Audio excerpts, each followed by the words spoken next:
Very good morning दोस्तों। अब आपके लिए हम लेके आए सेकंड वीडियो हमारा। ये वीडियो एमसीक्यू क्वेश्चन से रिलेटेड है और बहुत खुश हो जाइए आप लोग कि आपके पास लगातार यूट्यूब पे हम लगातार एमसीक्यू क्वेश्चंस डालेंगे। एमसीक्यू क्वेश्चंस क्यों डाल रहे हैं इसका भी रीजन है।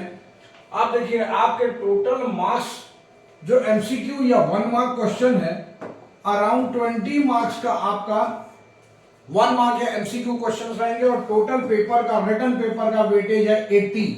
अगर हम परसेंट निकालते हैं तो you can easily secure 25% of the marks of the entire paper. इसीलिए हम आप लोगों के लिए लेके आए हैं यूट्यूब का ये चैनल जिसमें आपको एक एक एमसीक्यू क्वेश्चंस को हम पूरा डील कर रहे हैं। तो सारी चीजें ऐसी है जिनको अभी हमको कंप्लीट करना before starting the examination. So let us start. हमारा जो सेकंड वीडियो है इस सेकंड वीडियो को लेकर हम आए हैं आपके पास। इस वीडियो में देखिए fundamentals of partnership. Fundamentals of partnership के मल्टीपल चॉइस क्वेश्चंस हैं और मल्टीपल चॉइस क्वेश्चंस क्यों लेके आए क्योंकि 1 मार्क हर बार सिक्योर कर सकेंगे आप और डेफिनेटली आप लोग एक बहुत अच्छा रिजल्ट स्कोर करने वाले हैं। पहला क्वेश्चन है हमारा श्याम गोपाल अर्जुन और partners carrying on garments business. Shyam withdrew 10,000 in the beginning of each quarter. Gopal withdrew garments amounting to rupees 15,000 to distribute the flood victims and Arjun withdrew 20,000 from his capital. The partnership be provided for interest on drawings at the rate of 10% per annum. आपको ध्यान क्या रखना है? कुछ भी नहीं भाई, इसमें सिर्फ इंटरेस्ट ऑन ड्रॉइंग्स कैलकुलेट करने के लिए बोला है। इसने निकाला है 10,000 रुपए बिगिनिंग ऑफ ईच क्वार्टर, हर क्वार्टर के बिगिनिंग में निकाला है। हर क्वार्टर के बिगिनिंग मतलब पहले क्वार्टर का डेविएशन 12 मंथ, दूसरे क्वार्टर का डेविएशन 9 मंथ, तीसरा 3 months 6 months and 3 months. So 12 plus 9 plus 6 plus 3 divided by 12 और आपके एक ड्राइंग की वैल्यू होती है 10,000 और रेट ऑफ इंटरेस्ट फिक्स्ड है। Rate of interest is fixed at 10%। सो हम इसको अगर कैलकुलेट करते तो 10 टाइम्स दिस इज 30।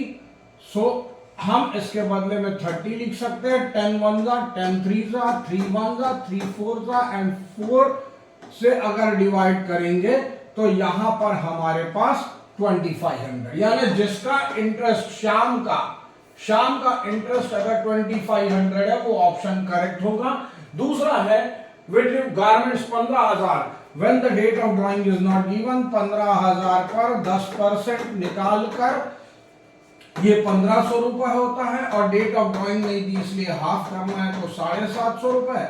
तो पहला ऑप्शन जिसका 2500 और दूसरा ऑप्शन 750 होगा वही हमारा ऑप्शन सही होगा। तो चेक कर लेते हैं हमारे पास क्या आया।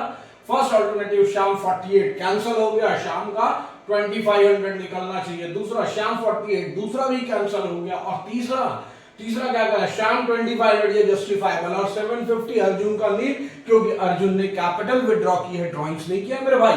तो इसीलिए यहां पर क्या होगा श्याम 48 गोपाल नील अर्जुन नील। तो हमारे पास आंसर होगा सी एंड चेक करते हैं हमारा आंसर क्या है तो सी। हमारा नेक्स्ट क्वेश्चन है। नेक्स्ट क्वेश्चन पे चले जाते हैं। देखिए क्या शानदार क्वेश्चन है। Assertion commission provided to a partner is showing in the profit and loss account. Confuse करने के लिए कितना शानदार क्वेश्चन दिया है, कंफ्यूज करने के लिए। आप देखिए reason commission provided to a partner just charge against profit. बिल्कुल सही बोल रहा है। Commission to partner charge against profit होता ही नहीं है, ये एप्रोप्रिएशन ऑफ प्रॉफिट है। और ऊपर commission provided to partner store in P&L ये भी गलत है।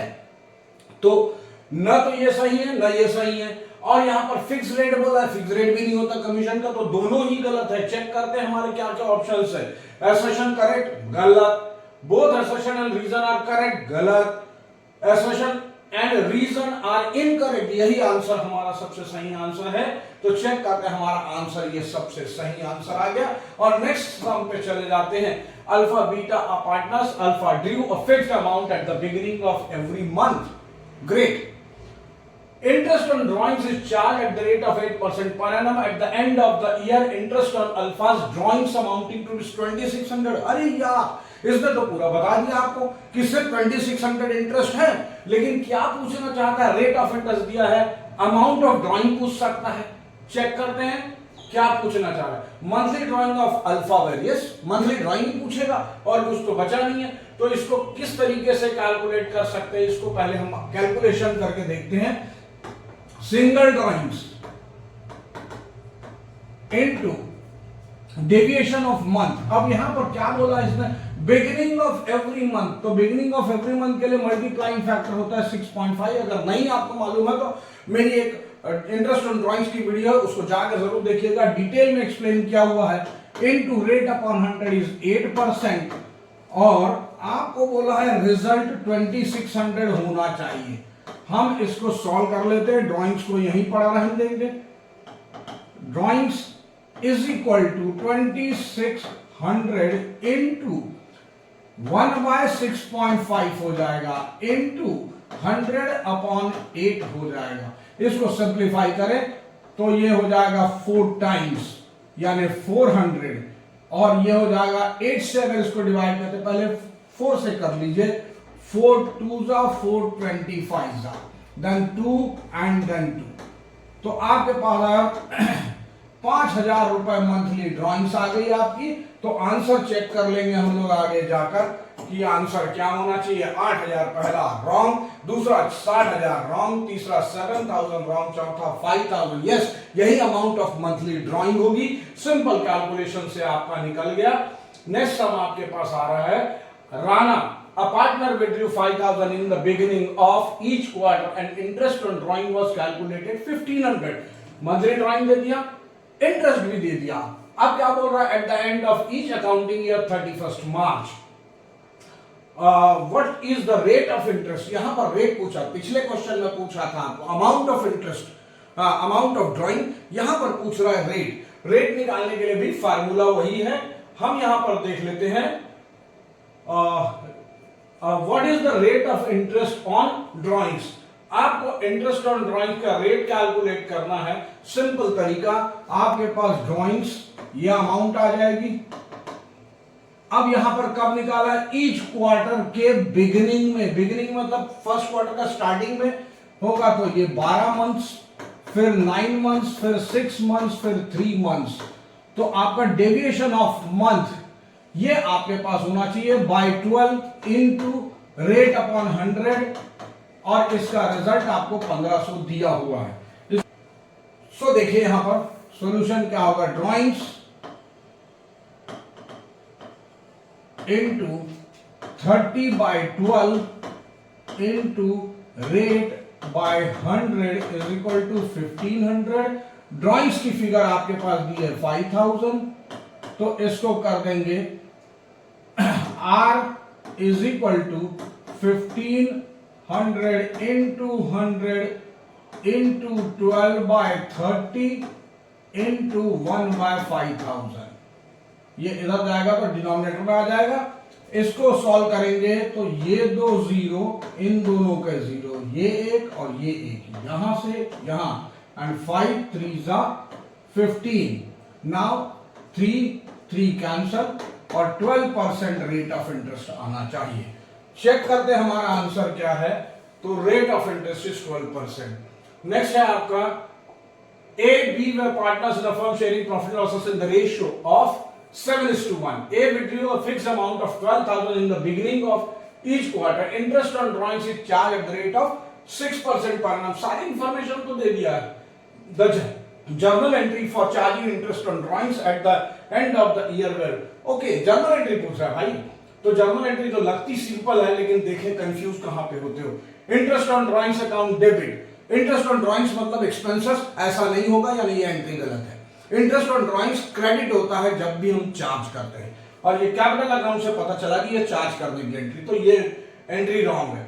दूसरा, interest on drawings again debit कर दिया, तो इसके क्रेडिट में क्या आ रहा है, एज करंट अकाउंट। चलिए नेक्स्ट क्या है, as capital account debit to interest on drawings, yes ये सही एंट्री है।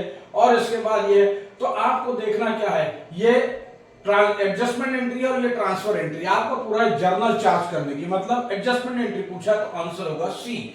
और यहां से आगे बढ़ते हैं, तो Sargam and Bhanu are partners in a firm, Bhanu withdrew 1000 at the end of each quarter, हर क्वार्टर के एंड में उसने 1000 ड्रॉ किया है।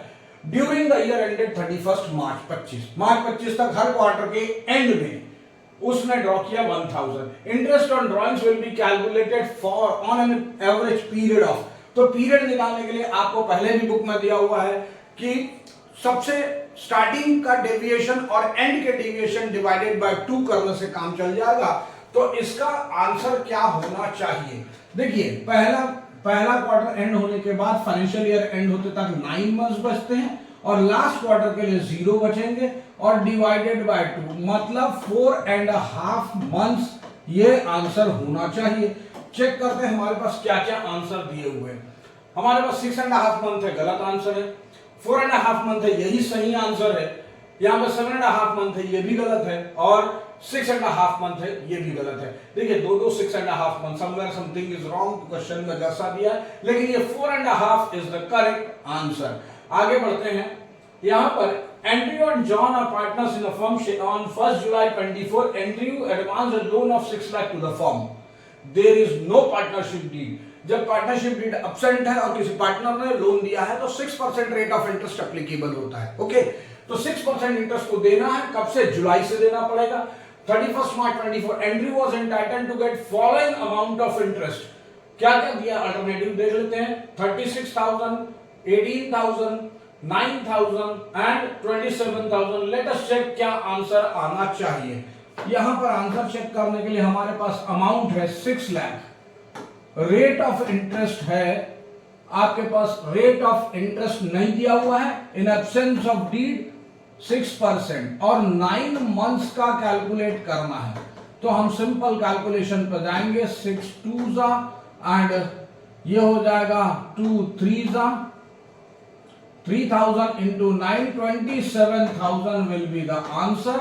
और यहां पर ये डी आंसर होना चाहिए। चेक करते हैं हमारा आंसर क्या है। Yes, D is the answer. फिर इसके बाद चलते हैं 22nd some. Radhima and Kavita were partners sharing profit and losses in the ratio of 3:2. The fixed capital were 1 lakh 50, 2 lakh respectively. The partnership deed provided for interest on capital at the rate of 8% per annum. The net profit of the firm for the year ended 31st March 25 amounted to rupees 21,000. 21,000 का profit है। Problem क्या है? Interest देंगे तो interest की figure ज्यादा दिख रही है। चेक कर लेते हैं एक बार। The amount of interest on capital credited to capital account of Radhima and Kavita क्या होनी चाहिए? यहां पर आपके पास क्या क्या ऑप्शंस अवेलेबल है? ऑल्टरनेटिव्स आपके पास है 126 1216, फिर बोलता है 105 00 105 00, नेक्स्ट है 9000 12000, नेक्स्ट है आपके पास 16000 एंड 5000। पहले चेक करते हैं कि इंटरेस्ट कितना होता है, कितना रेट फिक्स है? 8%। तो आपके पास सबसे पहला काम होगा कि 1,50,000 इंटू 8%, तो क्या हो जाएगा? ये 12,000 आता है। और 2 लाख इंटू 8% ये होता है 16,000 और टोटल अमाउंट है 28,000। इसके लिए हम हमारा वीडियो नंबर 3 देखिएगा। इस वीडियो में हमने एक्सप्लेन किया है कि जब भी आपके पास अवेलेबल प्रॉफिट 21,000 से ज्यादा का एप्रोप्रिएशन है, यानी appropriation is more than the available profit, हमने इस तरह से फ्लो चार्ट बना के एक्सप्लेन किया है कि एप्रोप्रिएशन से ज्यादा है और कम है। अगर ज्यादा है तो सिंपल डिस्ट्रीब्यूट कर लेंगे, और अगर एप्रोप्रिएशन इज मोर, ये अमाउंट ज्यादा है लेकिन अवेलेबल प्रॉफिट कम है, तो इसका डिस्ट्रीब्यूशन किस तरीके से करेंगे, इसके बारे में यह था वीडियो हमारा, इसको जरूर देखें। तो 12 out of 28,000, how much out of 21,000, ये पहला होगा। फिर 16 out of 28, how much out of 21। कई बच्चों को ये वाला कैलकुलेशन डिफिकल्ट जाता है, इसका और भी आसान तरीका है कैलकुलेट करने का। देखिए, इसका आसान तरीका क्या है? ये 30 हटा दो, 12:16 का डिस्ट्रीब्यूशन, 4 3 12, 4 4 16, 21,000 इंटू 3/7, 3/7 ये हो जाएगा 9,000 पहला पार्टनर, और 21 इंटू 4/7 ये हो जाएगा 7 3 4 3 12। तो जिस आंसर में 9 और 12 होगा वही आंसर हमारा होगा। Answer number C will be the correct answer. मैं आराम से आपको एक्सप्लेन करके सिखा रहा हूं, तब आपके पास इतना कम समय लग रहा है। जब आप खुद करेंगे, बार बार किसी को एक्सप्लेन नहीं करेंगे, सब प्रैक्टिस करेंगे, आप सोचिएगा 20 मार्क्स के क्वेश्चन 20 मिनट्स में हो जाएंगे। आपका कॉन्फिडेंस बिल्टअप होगा इनिशियल स्टेज पे। तो सॉल्व करने का तरीका ये होता है कि जैसे ही आपको रीडिंग टाइम मिलता है, you should go through the entire question paper, उसमें चेक कर लीजिए कौन से क्वेश्चन में आप कॉन्फिडेंट है, जिस सेक्शन में कॉन्फिडेंट है वो सेक्शन, और उसमें से जिस क्वेश्चन पे कॉन्फिडेंट है वो, वहां से आपको स्टार्ट करना चाहिए। पर याद है, सेक्शन ए का स्टार्ट किया तो पहले सेक्शन ए पूरा सॉल्व करना है, देन सेक्शन बी सॉल्व करना है। अगर सेक्शन बी स्टार्ट किया तो पहले सेक्शन बी पूरा करना है, देन सेक्शन ए पूरा करना है। मुझे ऐसा लगता है कि सिंपलेस्ट पार्ट पार्टनरशिप वाला है, फर्स्ट पार्ट है, जिसमें 20 एमसीक्यूज लगातार रहेंगे। इसको करने के बाद 3 मार्क्स और 4 मार्क्स के ऐसे क्वेश्चन खोजिए जिनको आप आराम से सॉल्व कर सकते हैं। जैसे ही इनिशियल 1 आवर में आपका कॉन्फिडेंस बढ़ गया, उसके बाद आपको कोई भी एग्जाम से रोक नहीं सकता। ये खास बात होती है, क्योंकि भाई एग्जाम का फियर इतना होता है कि आप डर जाते हैं। डरने की जरूरत नहीं है, आप वो क्वेश्चन चेक कर लीजिए जो आपसे सॉल्व होंगे, उनको पहले सॉल्व कर लीजिए। जब सॉल्व कर जाते हैं, देखिए 15 क्वेश्चन में से अगर 4, 5, 6 भी बन गया ना, तो आप फिर सब कुछ कर सकते हैं। अंदर से बढ़ना, कॉन्फिडेंस आना बहुत जरूरी है। एनीवे, इसका आंसर अब हम चेक करते हैं, तो इसका आंसर यही वाला है, सी। इसका नेक्स्ट अल्टरनेटिव क्या है? 20 for assertion partners current account are open when there is a fluctuating capital method. भैया असर्शन गलत हो गया। Reason, in case of fixed capital all the transactions other than capital are done through current account। बात तो सही है, fix capital में current account के थ्रू ही होता है। तो ये रीजन तो सही आ रहा है, लेकिन रीजन उसको सपोर्ट नहीं कर रहा है, पहले वाले को। अब देखते हैं हमारे पास ऑप्शन क्या, both assertion and reason are true, पहला आंसर गड़ गया। नेक्स्ट है both assertion and reason are true and reason are is not the correct explanation। यहां पे बात सही है लेकिन ये ट्रू नहीं है। तो चलिए तीसरा क्या है, assertion is true but reason is false। reason is false, ये तो गलत है। तो फोर्थ ऑप्शन क्या है, assertion is false but reason is true। हमारे पास क्या आंसर होगा ये आपके सामने, क्योंकि मैंने पहले ही बताया था फ्लक्चुएटिंग कैपिटल मेथड में करंट अकाउंट ओपन नहीं होता, यानी assertion ही गलत है। तो जिस चीज में assertion गलत बोला है वही आंसर पहले चेक करेंगे। तो यहां पर assertion reason दोनों सही बोला है, assertion reason दोनों सही बोला, मतलब ये दोनों ऑप्शन वैसे ही कट गए। assertion true बोला मतलब ये भी कट गया, assertion false बोला मतलब यही एक सही आंसर था। नेक्स्ट है आपके पास 25th question, what will be the interest on drawings at 12.5% per annum for Abhishek if he withdrew 5000 once in a month. Once in a month date of drawing में दिए, तो इन बिटवीन द मंथ मानते हैं, और in between the month माना मतलब average period of 6 months का लगेगा, क्योंकि आपने अप्रैल के मिड में ड्रॉ किया, मई मिड, जून मिड, जुलाई मिड, अगस्त मिड, यानी मिडिल ऑफ एवरी मंथ, और मिडिल ऑफ एवरी मंथ में 6.5 देन 6 देन 5.5, मतलब मिडिल ऑफ मंथ में 6 का रूल लगता है। तो इस हिसाब से अगर सॉल्व करके देखें, एवरी मंथ 5000 ड्रॉ कर रहा है, मल्टीप्लाइंग फैक्टर 6 होगा, 12.5 अपॉन 100। तो इसको सॉल्व कर लेते हैं, क्या आता आंसर चेक करें। ये हो जाएगा आपका 5 6 30, 336 plus 150 that is 3750 will be the answer. Check करते हैं हमारा आंसर क्या कहता है। हमारे alternatives 3500 wrong, 7500 wrong, 3750 is the correct answer and this is also wrong. The C answer is the correct answer. इसके बाद हम अगले टॉपिक पे चेक करते हैं क्या आ रहा है। Rahul Samarth and Aryan were partner sharing profit and losses in the ratio of 5:4:3. Aryan's fixed capital balance on 31st March was 270. Fixed capital बोला है, ध्यान रखिएगा। Which of the following items would have affect their capital balances? Check करते हैं क्या क्या, कौन कौन से ऐसे।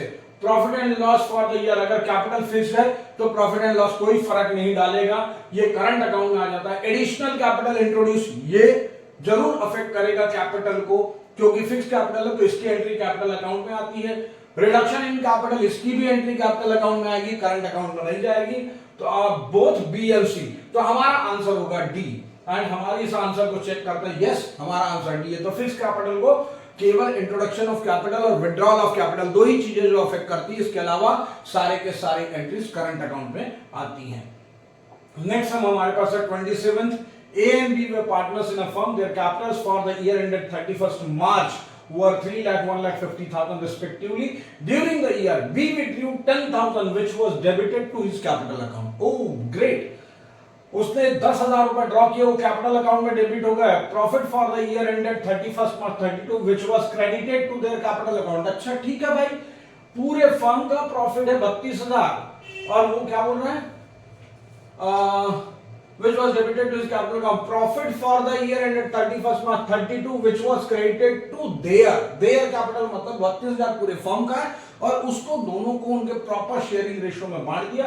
During the year B introduced additional capital of 32,000. What was the B's opening capital? Starting में क्या कैपिटल थी ये कैलकुलेट करना है. तो सिंपल है, पहला लॉजिक क्या होता है, ओपनिंग कैपिटल, इसमें हम एडिशनल कैपिटल ऐड करते हैं, उसके बाद शेयर ऑफ प्रॉफिट ऐड करते हैं और ड्रॉइंग्स माइनस करते हैं, विड्रॉल ऑफ कैपिटल माइनस करते हैं. फ्लक्चुएटिंग कैपिटल मेथड है, विड्रॉल ऑफ कैपिटल माइनस करते हैं and then if loss for the year, तब यहां पर आती है क्लोजिंग कैपिटल. बट आपके पास क्या दिया हुआ, आपके पास दिया है क्लोजिंग. तो क्लोजिंग से जब ओपनिंग पे जाना है तो क्या होगा, यहां पर आएगी क्लोजिंग कैपिटल. क्लोजिंग कैपिटल में शेयर ऑफ लॉस तो है नहीं तो ये हमारे इसमें हट जाएगा. विड्रॉल ऑफ कैपिटल को ऐड कर दो, withdrawal of capital, then drawings को ऐड कर दो, देन शेयर ऑफ प्रॉफिट और एडिशनल कैपिटल. जब हम इनको कर लेते हैं तो जो क्लोजिंग पोजीशन आती है ये वाली हो जाएगी आपकी ओपनिंग कैपिटल. अब ओपनिंग कैपिटल हमको निकालना है तो हम क्या कर सकते हैं, हम इसमें वैल्यूज पुट कर लेंगे और फटाक से आंसर निकालेंगे. मैंने इतना डिटेल में आपको एक्सप्लेन किया, मोस्ट प्रोबेबली आधे से ज्यादा बच्चों को मालूम होगा. किसके बारे में पूछा है, बी का. तो बी का कैपिटल कितना हुआ, 1,50,000 क्लोजिंग है. Then during the year B withdrew 10,000, drawings के आगे 10,000 पुट कर दीजिए जिसको ऐड करना है. 32,000 रुपए का प्रॉफिट है और 32,000 रुपए का प्रॉफिट और कुछ दिया नहीं, मतलब इसको 16,000 रुपए मिला होगा. 16,000 सब्ट्रैक्ट कर दीजिए. एडिशनल कैपिटल कितना है, एडिशनल कैपिटल 32,000 है, 32,000 रुपए माइनस कर दीजिए. तो पहला आंसर है 1,60,000. 1,60,000 माइनस 48 मतलब 112,000 विल बी द आंसर. और हम चेक करते हैं कि क्या आंसर दिया हुआ है. अल्टरनेटिव्स है 1,50,000, 1,60,000 दोनों गलत हैं. तीसरा 1,12,000 यही सही है और चौथा 1,52,000. तो आंसर हमारा 1,12,000 होगा.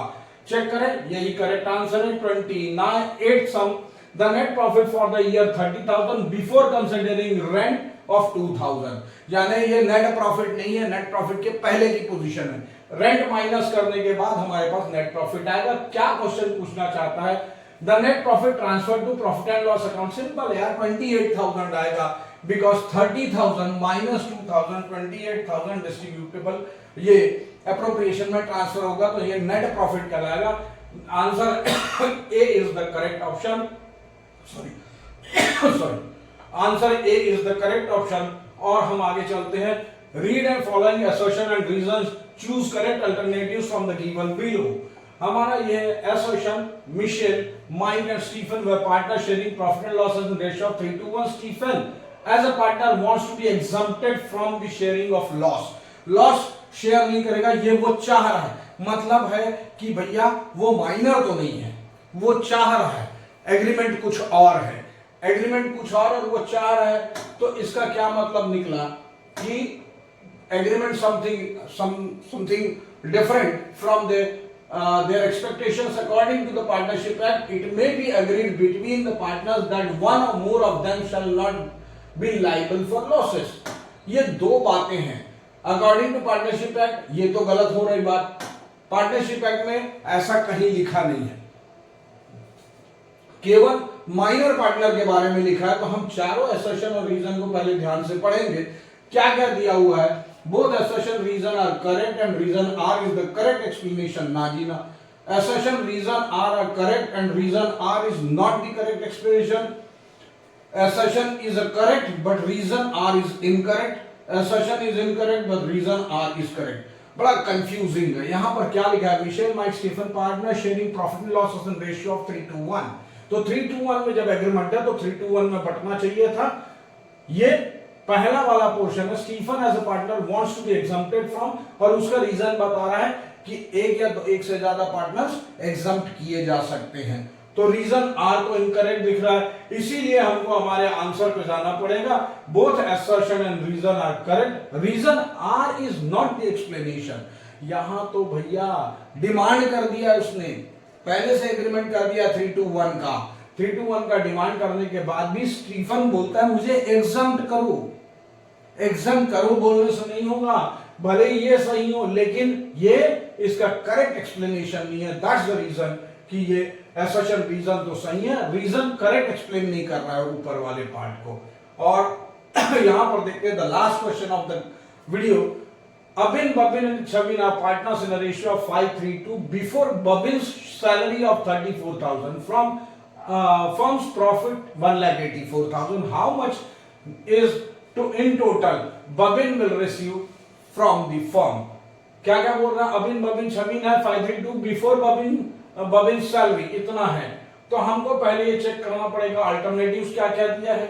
ये 4 अल्टरनेटिव्स हमारे पास है, इसका आंसर ढूंढना है। हमारे पास P&L एप्रो में 184 है, इस 184 में 34,000 दे दोगे सैलरी, बच गया 1,50,000 और 1,50,000 को इनका प्रॉफिट शेयरिंग रेशियो 5:3 में डिस्ट्रीब्यूट करोगे 10, तो 15 5 75 पहला, 15 3 45 सेकेंड और 15 2 30 थर्ड पार्टनर का होगा। अब हमको पूछा है किसका? सेकेंड पार्टनर का, बबिन का। तो बबिन को 34,000 सैलरी मिल रही है और 45,000 शेयर ऑफ प्रॉफिट मिल रहा है। इन ऑल 79,000 मिल रहा है, इसीलिए आंसर 79,000 होगा। चेक करते हैं क्या है आंसर। यस 79,000। तो इस तरीके से हमने आज क्वेश्चन नंबर 16 से लेकर क्वेश्चन नंबर 30 तक कंप्लीट किया। आज का question number 16 to question number 30 हमने कंप्लीट कर लिया। अगला वीडियो बहुत जल्दी ही लेकर आ रहे हैं, जिसमें profit and loss appropriation, guarantee of profit के अलावा पास एडजस्टमेंट और गुडविल वगैरह के क्वेश्चंस लेके आएंगे। मोस्ट प्रोबेबली 1-2 दिन में वो भी वीडियो अपलोड हो जाएगा। Till then bye, see you, have a nice time. हम आपको ऐसे ही एजुकेशन के बेहतरीन वीडियोस के साथ और बेहतरीन क्वेश्चन के साथ फिर से आपके सामने अवेलेबल होंगे। Till then bye, see you, have a nice time. अगर वीडियो आपको अच्छा लगे तो शेयर कीजिए, सब्सक्राइब कीजिए and like bell icon press कर दीजिए ताकि आप तक नए नोटिफिकेशंस आते रहे। Okay then bye.